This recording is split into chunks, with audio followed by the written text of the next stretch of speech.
நான் எங்க இருக்கிறேன்? கவலைப்படாதே, உங்களை காப்பாத்தியாச்சு. எப்படி நான் பொழிச்சேன்?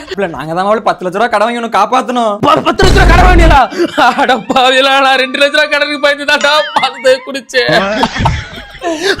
ஆமா, என்ன நம்பி யாரா 10 லட்ச ரூபா கடன் கொடுத்தது? உங்க மாமா தான் மாப்பிள்ள. யார் இவனா? அடப்பாவி மனுஷா, முந்தா நாள் லோடு பணம் கேட்ட வாங்கிட்ட 2000 ரூபாய் கேட்டு வந்துடுறா.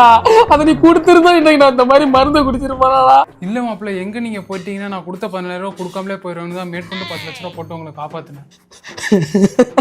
17,000 காப்பாத்த தெரிஞ்ச உனக்கு 10 லட்ச ரூபாயை இழந்துட்டியா?